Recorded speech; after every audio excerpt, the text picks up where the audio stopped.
नमस्कार, केबी न्यूज 24/7 में आप सभी का स्वागत है। मैं हूं पूजा आपके साथ। आइए सबसे पहले देखते हैं मुख्य समाचार। 31 दिसंबर से केएसआरटीसी कर्मचारियों की हड़ताल। सोमवार 30 दिसंबर को श्रम विभाग आयुक्त के साथ बैठक।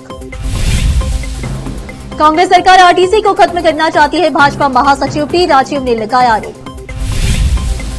महाराष्ट्र में इंसानियत हुई तार-तार। तीसरी बेटी को जन्म देने पर पति ने पत्नी को लगाई आग।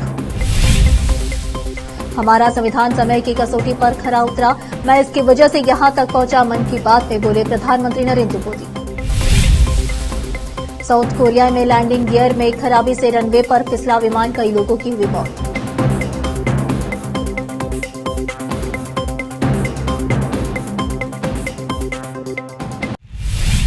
अब समाचार विस्तार से। राज्य परिवहन विभाग के कर्मचारियों की 31 दिसंबर से शुरू होने वाली अनिश्चितकालीन हड़ताल की पृष्ठभूमि में श्रम विभाग के आयुक्त के नेतृत्व में होने वाली बैठक सोमवार 30 दिसंबर तक के लिए स्थगित कर दी गई है। केएसआरटीसी, बीएमटीसी, केकेआरटीसी और एनडब्ल्यूकेआरटीसी के सदस्यों वाली संयुक्त कार्रवाई समिति ने अनिश्चितकालीन हड़ताल का आह्वान किया था। इस संदर्भ में ट्रेड यूनियन नेता एचपी के नेतृत्व में श्रम विभाग के साथ होने वाली बैठक आज होनी है। अनंत सुब्बाराव की नियुक्ति 30 दिसंबर तक के लिए स्थगित कर दी गई है। उन्होंने शिकायत की कि हमने सरकार को हमें चर्चा के लिए बुलाने के लिए नोटिस दिया है, लेकिन सरकार ने अभी तक किसी भी तरह का जवाब नहीं दिया है। इसके बजाय अगर वे हड़ताल पर जाते हैं तो हम ईसीएम में लागू करेंगे। कर्नाटक में सड़क परिवहन निगमों के कर्मचारियों की हड़ताल के खतरे के बीच भाजपा ने शनिवार को सड़क परिवहन निगमों के वित्तीय संकट के लिए कांग्रेस सरकार को जिम्मेदार ठहराया। भाजपा महासचिव टी राजीव ने कहा कि यह सरकार परिवहन निगमों को खत्म करना चाहती है। राजीव ने कहा कि कांग्रेस सरकार पर सड़क परिवहन निगमों का कर्मचारियों के अवकाश, नकदीकरण सहित कुल 7,401 करोड़ रुपए बकाया है। सरकार ने परिवहन निगमों को शर्त के कार्यान्वयन के लिए 1,787 करोड़ रुपए का भुगतान भी नहीं किया है। आने वाले वर्षों में बकाया 25,000 करोड़ रुपए होगा। यह पैसा कौन देगा? राजीव ने कहा कि राजीव ने निगमों के मुनाफा कमाने के परिवहन मंत्री रामलिंगा रेड्डी के दावों का खंडन करने के लिए मुख्य सचिव शालिनी रजनीश की अध्यक्षता में 19 अगस्त की बैठक की कार्यवाही भी जारी की। कर्नाटक पुलिस की विशेष जांच टीम एसआईटी ने भाजपा विधायक मुनिरत्ना पर बलात्कार, ताक झांक और खतरनाक बीमारी फैलाने का प्रयास करने का आरोप लगाया है। विधायक जो वर्तमान में जमानत पर है, पर पुलिस द्वारा मामला दर्ज किया गया था, जब एक 40 वर्षीय सामाजिक कार्यकर्ता ने उन पर 2020 और 2022 के बीच बार बार बलात्कार करने और आपराधिक साजिशों में भाग लेने के लिए मजबूर करने का आरोप लगाया था। उन्होंने यह भी आरोप लगाया कि विधायक ने राजनेताओं को हनी ट्रैप में फंसाया है और कुछ मामलों में एचआईवी से संक्रमित महिलाओं का इस्तेमाल अपने प्रतिद्वंदियों के लिए किया। यह एसआईटी द्वारा जांच किए जा रहे 4 मामलों में से एक है। महाराष्ट्र के परभणी जिले से एक इंसानियत को तार-तार करने वाली खबर सामने आ रही है, जहां एक व्यक्ति ने कथित तौर पर अपनी पत्नी पर पेट्रोल डालकर आग लगा दी क्योंकि उसने दंपति की तीसरी बेटी को जन्म दिया था। मामले में पुलिस अधिकारी ने बताया कि कुंडलीकुत्तम काले ने गुरुवार रात को यहां से करीब 520 किलोमीटर दूर गंगाखेड़ नाका में अपनी पत्नी मैना की हत्या कर दी। मैना की बहन द्वारा दर्ज कराई गई शिकायतों के आधार पर गंगाखेड़ पुलिस अधिकारी ने बताया कि आरोपी अपनी पत्नी को 3 बेटियों को जन्म देने के लिए ताना मारता था और इस मुद्दे पर अक्सर उससे झगड़ा करता था। अधिकारी ने बताया कि काले को हत्या के आरोप में गिरफ्तार कर लिया गया है। पुलिस अधिकारी ने आगे बताया कि गुरुवार रात को इसी तरह की एक बहस इतनी बढ़ गई कि उसने अपनी पत्नी पर पेट्रोल डालकर आग लगा दी और चिल्लाते हुए घर से बाहर भागी, जहां लोगों ने आग बुझाने की कोशिश की। हालांकि तब तक वह गंभीर रूप से जल चुकी थी और अस्पताल ले जाते समय उसकी मौत हो गई। अब फिलहाल लेते एक छोटा सा ब्रेक। हिंदुस्तान के हर कोने में हम हैं मौजूद। 24 घंटे हालात पर गहरी नजर, खबरों से जुड़े चुपते सवालात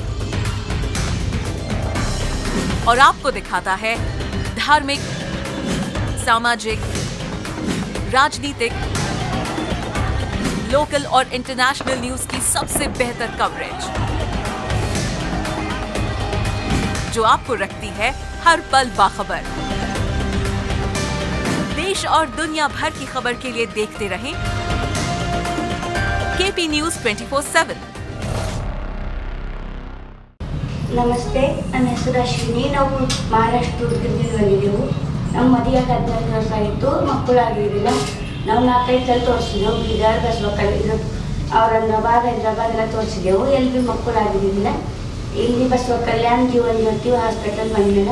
ಮೇಡಮ್ ಟ್ರೀಟ್ಮೆಂಟ್ ಇದ್ದಿದ್ದು 1 ತಿಂಗಳಿಗೆ ನಮ್ಮದು ಸಕ್ಸಸ್ ಆಗಿದೆ. 5 ಟ್ರೀಟ್ಮೆಂಟ್ ನಮ್ಮ ಮಗ ಹುಟ್ಟಾನ. ಈಗ ಮಗನಿಗೆ 1 ತಿಂಗಳಾಯಿತು. नूर एजुकेशन ट्रस्ट बीदर की ओर से चलाए जाने वाला Noor MEd and BEd college Bidar, recognised by NCTE Delhi and affiliated to Bidar University Bidar. Admission are open for the academic year 2024-25.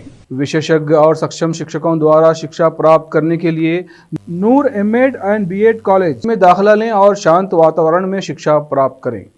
Bidar शहर में बेहतर शिक्षा का एकमात्र केंद्र Noor MEd and BEd college, Shahpur gate, Bidar.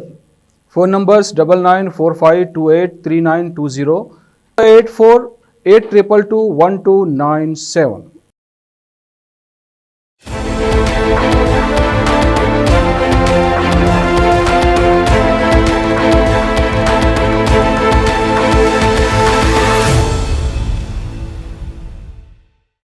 Break के बाद आप सभी का स्वागत है। आइए देखते हैं देश के अन्य समाचार। प्रधानमंत्री नरेंद्र मोदी ने रविवार को इस साल के आखिरी मन की बात की। इस दौरान पीएम मोदी ने मन की बात के 117वें संबोधन में संविधान को देश का पथ प्रदर्शक बताया। पीएम मोदी ने महाकुंभ की भव्यता की भी जिक्र किया। उन्होंने कहा कि 2025 में 26 जनवरी को हमारे संविधान को लागू हुए 75 वर्ष होने जा रहे हैं। हम सभी के लिए बहुत गौरव की बात है। हमारे संविधान निर्माताओं ने हमें जो संविधान सौंपा है वो समय की हर कसौटी पर खरा उतरा है। संविधान हमारे लिए गाइडिंग लाइट और मार्गदर्शक है। संविधान की वजह से ही आज मैं आपसे बात कर पा रहा हूं। प्रधानमंत्री नरेंद्र मोदी ने मन की बात के 117वें एपिसोड में कहा कि 13 जनवरी से प्रयागराज में महाकुंभ का आयोजन होने जा रहा है। इस समय संगम तट पर भव्य तैयारियां चल रही है। जब हम कुंभ में भाग ले तो समाज में विभाजन और नफरत की भावना को खत्म करने का संकल्प ले। कुंभ आयोजन में पहली बार AI चैटबॉट का इस्तेमाल किया जाएगा। AI चैटबॉट के जरिए कुंभ से जुड़ी सभी तरह की जानकारी 11 भारतीय भाषाओं में उपलब्ध होगी। कहीं कोई भेदभाव नहीं है, कोई बड़ा नहीं है, कोई छोटा नहीं है। इसलिए हमारा कुंभ एकता है, महाकुंभ भी है। श्रद्धालुओं को उनके मोबाइल फोन पर सरकार द्वारा स्वीकृत टूर पैकेज, आवास और होम स्टे की जानकारी दी जाएगी। मल्टीजोन 2 IG सत्यनारायण ने वार्षिक निरीक्षण के हिस्से के रूप में संगारेड्डी जिला पुलिस कार्यालय का निरीक्षण किया, जिसके बाद प्रेस मीट आयोजित की गई। इस अवसर पर सत्यनारायण ने संबोधित किया। उन्होंने कहा कि संगारेड्डी जिला पुलिस का प्रदर्शन सराहनीय है। रिकॉर्ड रख रखाव, पुलिस कल्याण, अनुशासन संतोषजनक है। जिले में कुछ स्थानों पर पुलिस के प्रदर्शन में सुधार हुआ है। उन्होंने संबंधित पुलिस को सलाह दी गई है कि उन जगहों पर विशेष ध्यान देने की जरूरत है जहां अपराध अधिक है। जिलों के अलग होने के बाद से जनशक्ति की कमी के बावजूद संगारेड्डी जिले में अपराध, कानून व्यवस्था, नशा उन्मूलन, यातायात समस्या को नियंत्रित करने के लिए पूरा जिला प्रशासन काम कर रहा है और व्यवस्थाओं को पूरी तरह से लागू किया गया है। इसी तरह 31 दिसंबर को नए साल का जश्न बिना किसी दंगे फसाद के शांतिपूर्ण माहौल में मनाया जाए। उन्होंने कहा कि युवाओं के लिए शराब पीना, नशे में गाड़ी चलाना, पार्टियों में डीजे का आयोजन करना प्रतिबंधित है। जिले और राज्य में 30 से पुलिस एक्ट लागू किया जाएगा। जिले के लोगों से सहयोग करने को कहा जाएगा। जहीराबाद से मोहम्मद नेमतुल्लाह की रिपोर्ट। दक्षिण कोरिया से एक बड़ी और भयानक विमान हादसे की खबर सामने आई है, जिसमें 28 लोगों की जान चली गई। यह हादसा मुआन एयरपोर्ट पर हुआ, जहां एक विमान लैंडिंग के दौरान रनवे से फिसलकर बाउंड्री वॉल से टकरा गया। विमान में आग लग गई, जिससे हादसे में काफी लोग हाथाहाथ हुए। विमान में कुल 181 लोग सवार थे, जिनमें 175 यात्री और 6 क्रू मेंबर शामिल थे। हादसे के बाद तत्काल बचाव कार्य शुरू किया गया, लेकिन अफसोस की बात है कि 28 लोगों की जान चली गई। हादसे के कारणों की जांच की जा रही है और एयरपोर्ट अथॉरिटीज ने इसे एक गंभीर दुर्घटना करार दिया है। इस घटना से देश भर में शोक की लहर है। अब फिलहाल एक और छोटा सा ब्रेक। हिंदुस्तान के हर कोने में हम हैं मौजूद। 24 घंटे हालात पर गहरी नजर, खबरों से जुड़े चुपते सवालात और आपको दिखाता है धार्मिक, सामाजिक, राजनीतिक, लोकल और इंटरनेशनल न्यूज की सबसे बेहतर कवरेज, जो आपको रखती है हर पल बाखबर। देश और दुनिया भर की खबर के लिए देखते रहें KP News 24/7। ನಮಸ್ತೆ, ನನ್ನ ಹೆಸರು ಅಶ್ವಿನಿ. ನಾವು ಮಹಾರಾಷ್ಟ್ರ ದುರ್ಗದಿಂದ ಬಂದಿದ್ದೆವು. ನಮ್ಮ ಮದುವೆಗೆ 14 ವರ್ಷ ಆಯಿತು, ಮಕ್ಕಳಾಗಿರಲಿಲ್ಲ.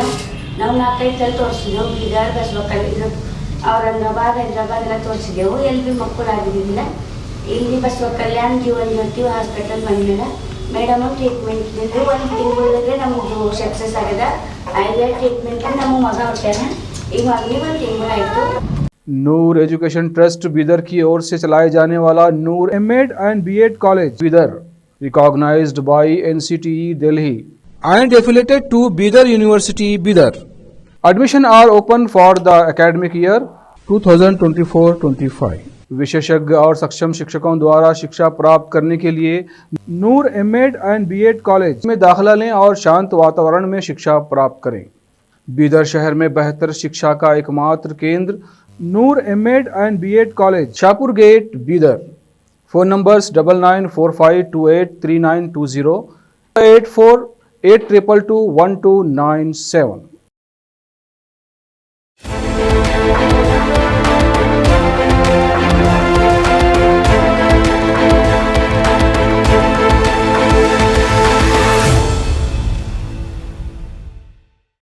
ब्रेक के बाद आप सभी का स्वागत है। आइए देखते हैं देश के अन्य समाचार। भारतीय सेना ने 14,300 फुट की ऊंचाई पर पैंगोंग झील के तट पर मराठा योद्धा छत्रपति शिवाजी की एक प्रतिमा स्थापित की है। यह क्षेत्र पूर्वी लद्दाख सेक्टर में चीन के साथ लगती वास्तविक नियंत्रण रेखा एलएसी के निकट है। सेना की लेह स्थित 14वीं कोर ने कहा कि प्रतिमा का अनावरण भारतीय शासक की अटूट भावना का जश्न मनाने के लिए किया गया है, क्योंकि उनकी विरासत प्रेरणा का स्रोत बनी हुई है। इस प्रतिमा का अनावरण बृहस्पतिवार को 14वीं कोर के general officer commanding lieutenant general Hitesh बल्ला ने किया, जिसे फायर एंड फ्यूरी कोर के नाम से भी जाना जाता है। कोर ने एक्स पर बताया कि वीरता, दूरदर्शिता और अटल न्याय की इस विशाल प्रतिमा का अनावरण लेफ्टिनेंट जनरल हितेश भल्ला ने किया। शिवाजी की प्रतिमा का अनावरण भारत और चीन द्वारा टकराव वाले दो अंतिम स्थानों डेमचोक और देपसांग पर सैनिकों की वापसी की प्रक्रिया पूरी करने के कुछ सप्ताह बाद किया गया है। दोनों पक्षों ने 21 अक्टूबर को बनी सहमति के बाद टकराव वाले शेष दो स्थानों पर सैनिकों की वापसी पूरी कर ली। पैंगोंग झील क्षेत्र में हिंसक झड़प के बाद 5 मई 2020 को पूर्वी लद्दाख सीमा पर गतिरोध शुरू हो गया था। सैन्य और कूटनीतिक स्तर की कई वार्ता के बाद दोनों पक्षों ने 2021 में पैंगोंग झील के उत्तरी और दक्षिणी तट पर सैनिकों की वापसी की प्रक्रिया पूरी की थी। भोजपुरी की मशहूर लोक गायिका देवी 25 दिसंबर को पटना में अपने साथ हुए व्यवहार से आहत है। देवी ने कहा कि इस दिन गांधी मैदान स्थित बापू सभागार में जो कुछ हुआ वह बेहद शर्मनाक था। पूर्व सीएम अटल बिहारी वाजपेयी के जन्म शताब्दी के मौके पर कार्यक्रम में देवी ने महात्मा गांधी को प्रिय भजन रघुपति राघव राजा राम गाना शुरू किया। जैसे ही उन्होंने ईश्वर अल्लाह तेरो नाम वाली लाइन गाई, सभा में हंगामा मच गया। कुछ लोगों ने विरोध शुरू कर दिया, जिसके कारण देवी को माफी मांगनी पड़ी। हालांकि अब उनका मानना है कि उन्हें माफी नहीं मांगनी चाहिए थी। सिंगर देवी ने मीडिया से बातचीत में कहा कि मैंने गाना जब शुरू किया तब तक तो माहौल ठीक था, लेकिन जैसे ही उसमें लाइन आई ईश्वर अल्लाह तेरो नाम, तो वहां मौजूद कुछ लोगों ने विरोध शुरू कर दिया। मुझे कुछ पल के लिए समझ ही नहीं आ रहा था कि क्या हो रहा है। मैं भी घबरा गई कि क्या मैटर हो गया। बाद में मुझे समझ आया कि अल्लाह के नाम पर उन्हें दिक्कत हुई। इसके बाद मैं लोगों को समझाने लगी कि इस गाने में कुछ ऐसा नहीं है। फिर मैं लोगों के बीच आई और मैंने लोगों से कहा कि अगर मेरी किसी बात से आपको तकलीफ हुई है तो मैं आपको सॉरी कहना चाहती हूँ। ईश्वर अल्लाह तेरो नाम सबको सन्मति दे भगवान। फिर से एक नजर मुख्य समाचारों पर। 31 दिसंबर से केएसआरटीसी कर्मचारियों की हड़ताल। सोमवार 30 दिसंबर को श्रम विभाग आयुक्त के साथ बैठक। कांग्रेस सरकार आरटीसी को खत्म करना चाहती है। भाजपा महासचिव पी राजीव ने लगाया आरोप। महाराष्ट्र में इंसानियत हुई तार तार। तीसरी बेटी को जन्म देने पर पति ने पत्नी को लगाई आग। हमारा संविधान समय की कसौटी पर खरा उतरा। मैं इसकी वजह से यहां तक पहुंचा, मन की बात में बोले प्रधानमंत्री नरेंद्र मोदी। साउथ कोरिया में लैंडिंग गियर में खराबी से रनवे पर फिसला विमान, कई लोगों की हुई मौत।